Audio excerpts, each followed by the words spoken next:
The best dating strategy is having a better life than him.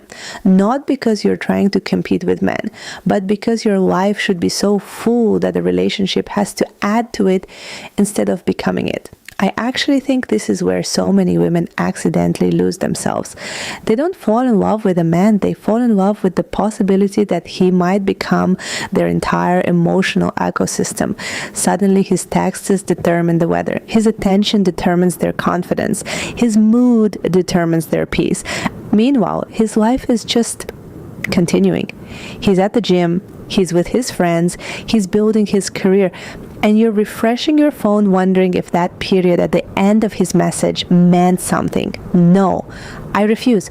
I refuse to build a life that can be emotionally hijacked by somebody else's availability. My favorite version of myself has plans. She has hobbies. She has goals she's obsessed with. She has people she genuinely loves spending time with. She laughs constantly. She sleeps well. She has things she's excited to wake up for that have absolutely nothing to do with romance. And do you know what that does? It completely changes how you date, because now you're not interviewing men for the position of person responsible for making my life feel meaningful. You're just seeing if they fit into a life that's already beautiful. That is such a different energy.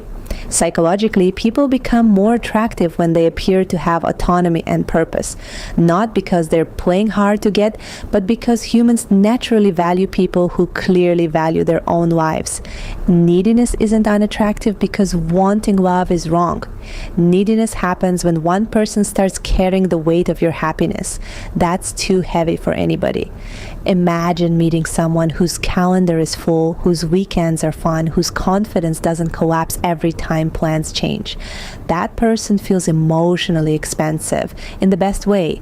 They aren't easy to destabilize. That's attractive because it signals emotional security. I think women are taught to optimize for being chosen. I optimize for enjoying my Tuesday afternoon. Completely different strategy. If a man disappears, I still have dinner reservations with my friends. I still have books I can't wait to read. I still have a workout that makes me feel powerful. I still have dreams that need me more than he does. That's freedom. And here's the funny part. Men can feel it. They can feel the difference between someone who's interested in them and someone who's depending on them. One feels exciting, the other feels like pressure. And I don't want to become pressure in anyone's life. I want to be joy. I want to be an addition. I want someone to look at me and think, she already has such a good thing going. I hope I get to be part of it. That's the energy. Also, and this might sting a little, if losing one man completely dismantles your emotional world, your world was too small.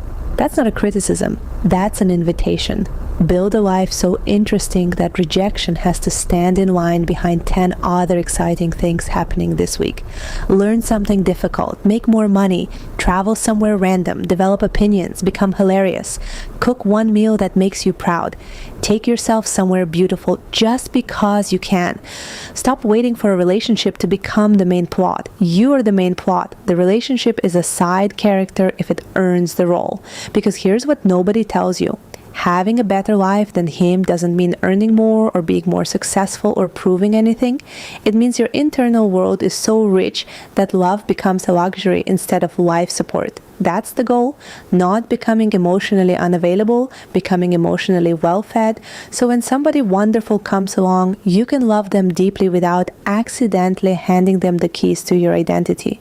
And if they leave, you'll miss them, you'll grieve them, then you'll wake up, and your beautiful life will still be waiting for you. That's the dating strategy. Everything else is just details. Love you no matter what.